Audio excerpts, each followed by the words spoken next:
బుధగ్రహాన్ని చూసే అరుదైన అవకాశాన్ని హైదరాబాద్ వాసులకు దూరం చేసే మేఘాలు.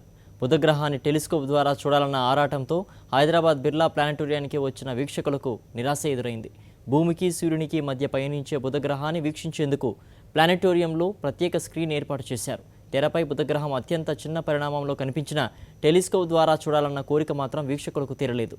వాతావరణం మేఘావృతమైన ఉండడంతో బుధగ్రహం ఆశించినంతగా కనిపించలేదు. మన దేశంలో మళ్ళీ ఇలాంటి అవకాశం 2032లో వస్తుందన్నారు ప్లానటోరియం శాస్త్రవేత్తలు.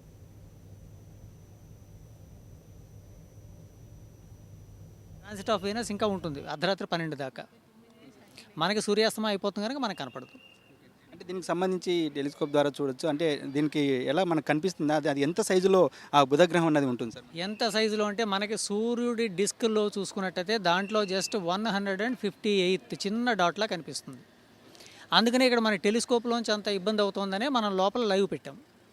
అంటే ఇది ఇంతకుముందు ఏ ఇయర్లో వచ్చింది సార్?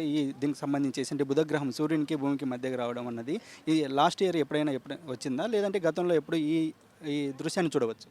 ఇంతకుముందు 2006లో కూడా ఇటువంటి ట్రాన్సిట్ జరిగింది, ట్రాన్సిట్ ఆఫ్ మెర్కరీ. మనం ఇక్కడ బిర్లా సైన్స్ సెంటర్లో పెట్టి అందరికీ చూపించాం. అలాగే 2012లో ట్రాన్సిట్ ఆఫ్ వీనస్ చూపించాం.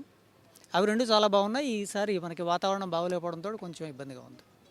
అంటే నెక్స్ట్ ఈ సుందర దృశ్యం చూడడానికి ఏ ఇయర్లో ఉంటుంది సార్? దానికి ఒకటి వరల్డ్ వైడ్గా 2019లో ట్రాన్సిట్ ఆఫ్ మెర్కరీ ఉంది మళ్ళీ, కానీ భారతదేశంలో అది కనపడదు. మళ్ళీ భారతదేశంలో కనపడేది 2032.